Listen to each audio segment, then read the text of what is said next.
Hello everyone, welcome to Sam's Summaries. This episode is a deep dive discussion into Sam Fury's book, Active Mind Maintenance. It has been created with the help of AI. You can get the full book for free at sfnonfictionbooks.com. Welcome to the deep dive. Today we're going deep into, your brain. Ooh, exciting. It is. We'll be using Sam Fury's Active Mind Maintenance to guide us. It's packed with practical strategies for, keeping your brain sharp, Like a user manual for your mind. Exactly. And for all of you listening, you're probably already interested in this stuff, so we're going to skip the basics. We're diving right in. Sounds good to me. All right. So Sam Fury, he talks about the three main parts of the brain. The forebrain, the midbrain, and the hindbrain. Right. The classic trio. But then he says something that really got me thinking. Huh. Our brains are always working, even when we sleep. Yeah. That's something people don't always realize. It's not just off when we're asleep. So why is sleep so important for our brains then? Well, think of it like this. Sleep is like your brain's overnight cleaning crew. Consolidating memories, getting rid of toxins, just prepping for the next day. Like defragging your hard drive. Exactly. Fury uses that analogy. Make sure everything runs smoothly. Okay, so sleep is crucial.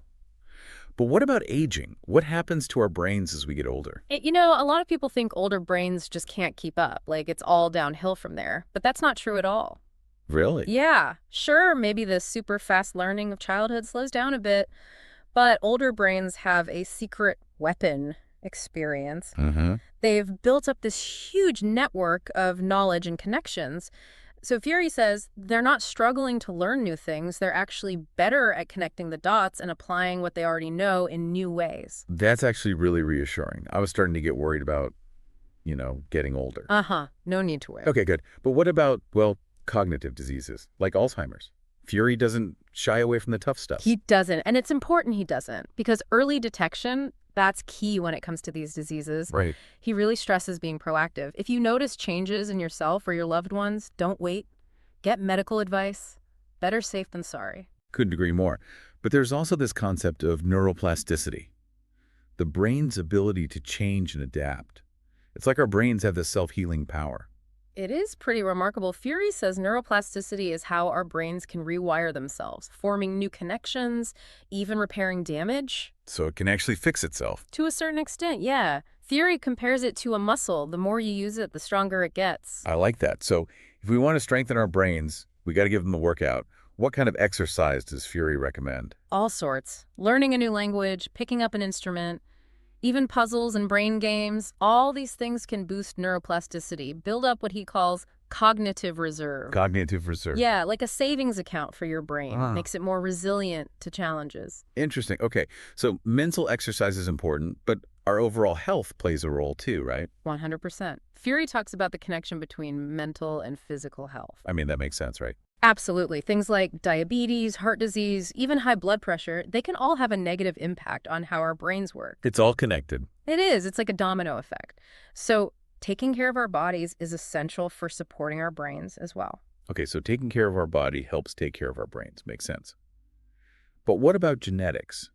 Do our genes determine how healthy our brains will be? That's the classic nature versus nurture debate, right? Right. And Fury dives right into it. He says, yes, some genes can make us more prone to certain cognitive conditions, but he also says genes aren't our destiny. So we're not just stuck with what we inherit. Phew. Yeah, he emphasizes that our lifestyle choices have a huge impact. Okay, so we have some control. Mm-hmm. But what about our environment? Does that influence our brain health too? Definitely.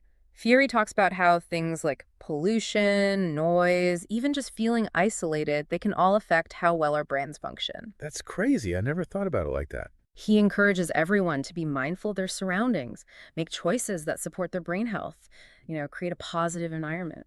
So it's not just what we do, but where we are too. That's fascinating. It is. It's all interconnected. All right, so we've talked about environment, genetics, and taking care of our overall health.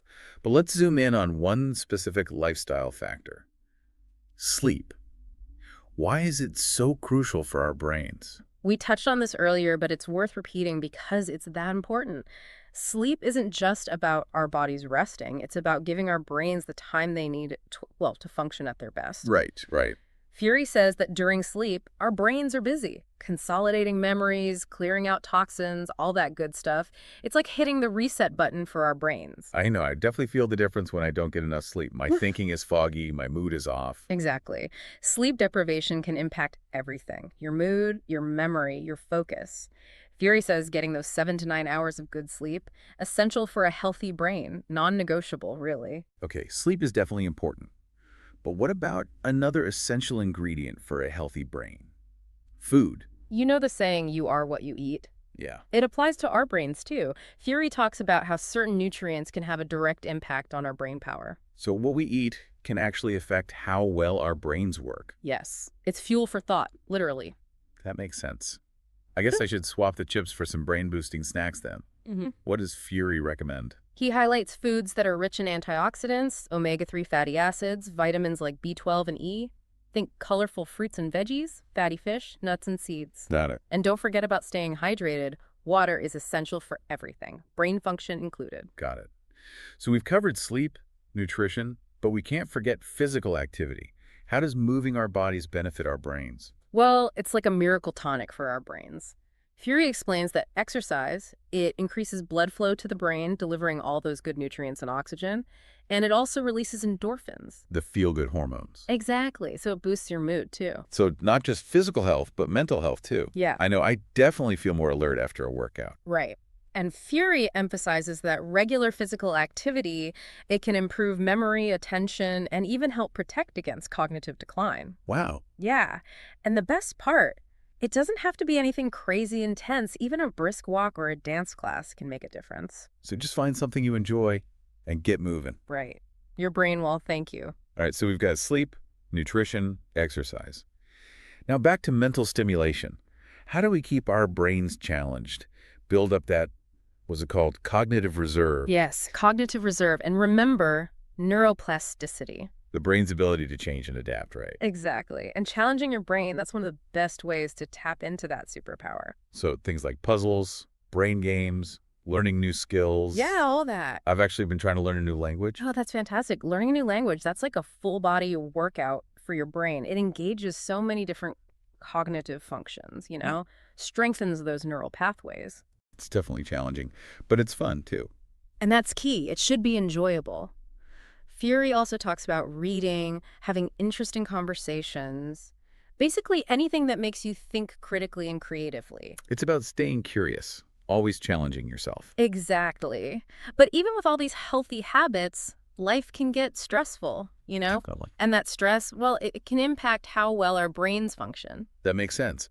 But how does stress affect the brain? And what can we do about it? That's a great question. I mean, we all experience stress, right? Yeah. But it definitely makes it harder to think clearly sometimes. Oh, absolutely. Stress is just a part of life.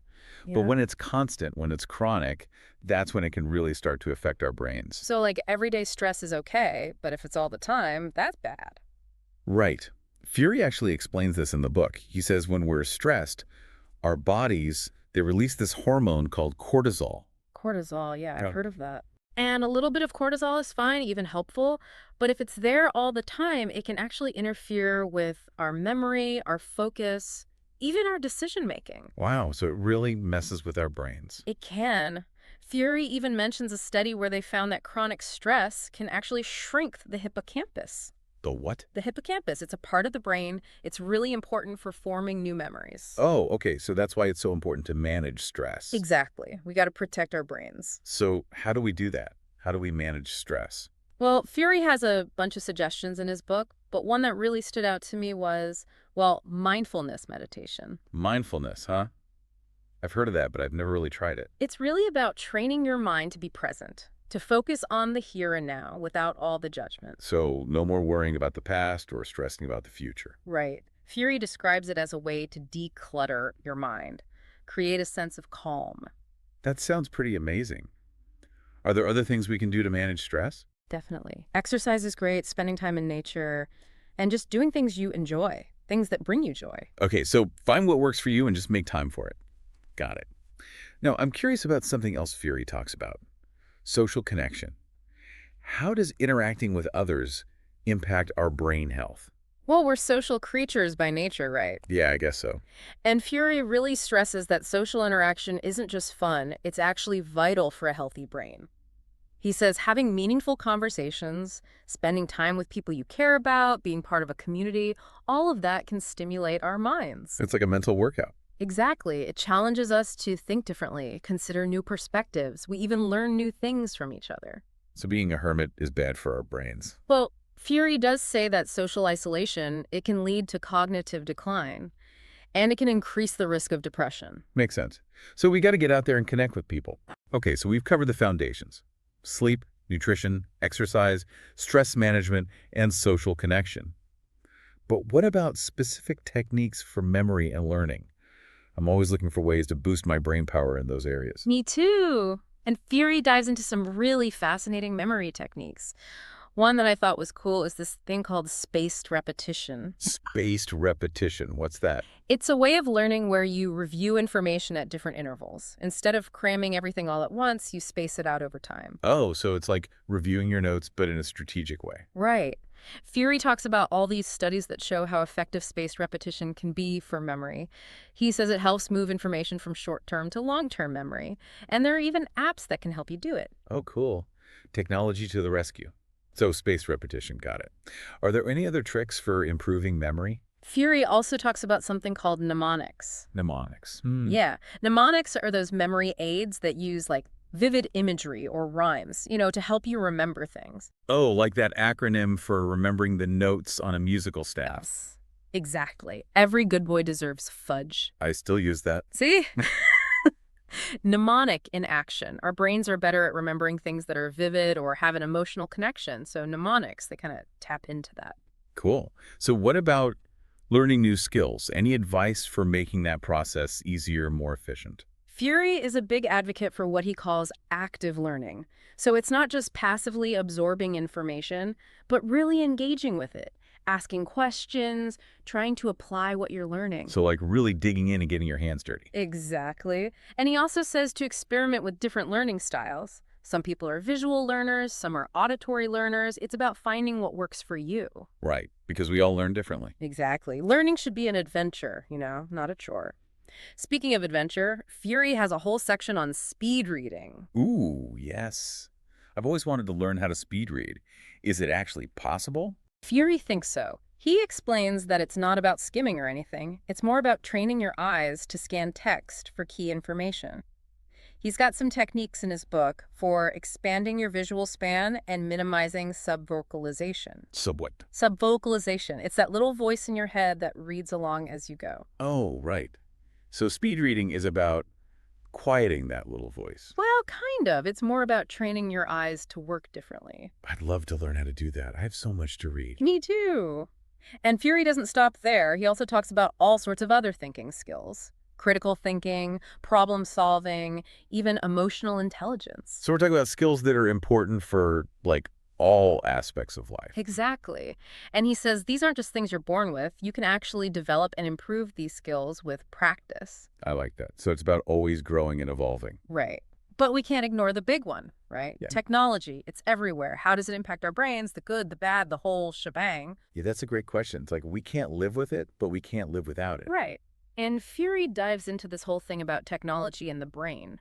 He acknowledges that technology, particularly brain training apps, they have the potential to be beneficial. So those apps that are like brain games, they can actually help. Some of them, yeah. It's like having a personal trainer for your brain. Cool. But I bet there's a catch, right? Oh, well, Fury's main point is that we shouldn't rely solely on technology for a healthy brain. It's important to balance that with all those other things we talked about. Sleep, exercise, social interaction, the real world stuff. So technology can be a tool, but it's not a magic bullet. Right. And he also raises some really interesting ethical questions about using technology to enhance our brains. Like, what about addiction? What about privacy? Could it create a divide between those who have access to these technologies and those who don't? Wow. Those are some big questions. It makes you think. This has been such a fascinating conversation. We've really covered a lot of ground here. From the basics of brain anatomy to the future of brain-enhancing technology. It's a lot to take in, but it's exciting too, right? Definitely. It's empowering to know that we can actually shape our brain health just by making different choices. Hmm. What's your biggest takeaway from all of this? For me, the biggest thing is just that reminder that our brains are dynamic, they're adaptable, they're not just stuck in one mode. We have the power to change them, to improve them. That is empowering. Yeah. And it's never too late to start. Absolutely. But before we wrap up, I'd love to hear your thoughts on something Fury brings up at the end of his book. Cognitive reserve. What is it, and why is it so important? Cognitive reserve, it's like a buffer for your brain. The more you challenge your brain throughout your life, the more resilient it will be to things like age-related cognitive decline, maybe even some neurological diseases. There's like a safety net for your brain. Exactly. And it's not just about doing crossword puzzles. It's about engaging in all sorts of mentally stimulating activities, things that challenge you, things that make you think differently, learn new things. It's about embracing lifelong learning, staying curious. Exactly. So building cognitive reserve is kind of like investing in a retirement fund, but for our brains. Yeah. I like that analogy. The more we invest early on, the better off we'll be later. And it's never too late to start. Right, never too late. Okay, so we've covered a lot in this deep dive. We talked about the science, busted some myths, and learned a bunch of strategies for keeping our brains healthy. But if you had to boil it all down to one plan, like one actionable plan, what would it be? Fury actually layers out a cognitive health plan in his book. It's pretty simple, but it covers all the bases. Let's hear it. What's the recipe for a healthy brain? All right, well, it all starts with those foundational things we talked about. Sleep. Make sure you're getting enough, 7 to 9 hours, good quality sleep. Okay, sleep. Check. What else? Nutrition. Gotta fuel your brain with good stuff. Fruits, veggies, healthy fats, all the good stuff. Like brain food. Exactly. And Yeah. stay hydrated. Water, water, water. Got it. So sleep, good food, what else? And then, of course, exercise. Gotta move that body. Yep, we talked about that. Get those endorphins flowing. Exactly. So we've got sleep, nutrition, exercise. Those are the basics. Then we add in mental stimulation. Get those brains busy. Puzzles, brain games, learning new things, reading, challenging yourself, basically. Staying curious. Right. And then don't forget about stress management. Find ways to cope with stress, whether it's mindfulness or yoga, spending time with friends, whatever works for you. Stress management is so important. And social connection, too. Can't forget that. Absolutely. Spend time with people you love, join a club, volunteer, stay connected. So we've got sleep, nutrition, exercise, mental stimulation, stress management, and social connection. Anything else? One more thing, and it's a big one. Don't be afraid to seek professional help if you notice any changes in your cognitive function. Right, like memory problems or difficulty concentrating. Exactly. Early intervention is key. So true. Okay, that's a pretty solid plan. And it's empowering to know that we have this much control over our brain health. I think that's the biggest takeaway from all of this. We're not just passive bystanders. We can actively shape our cognitive destinies. I love that. It's never too late to start making positive changes. But before we go, is there anything else you want to leave our listeners with? Maybe a final thought? Question to ponder. We've talked a lot about how incredible the human brain is, its ability to change and adapt. But what about the implications of technology that could actually alter our cognitive abilities? What if we could enhance our memory or intelligence with technology? Wow, that's a big one. It's both exciting and a little bit scary, right? It is. It's definitely something to think about. Definitely. Well, on that note, I want to thank you for joining us on this deep dive into active mind maintenance. We hope you've learned some valuable things and that you're feeling inspired to take charge of your own brain health. Remember, a healthy brain is the foundation for a vibrant and fulfilling life. We'll see you next time on The Deep Dive. Thanks for tuning in to Sam's Summaries. If you found this episode useful, let us know with a like, follow, and share. Also, if you haven't already, be sure to visit samfury.com to get free access to all of Sam's original summaries, which you can download as PDFs, as well as other exclusive content. It's all completely free at samfury.com.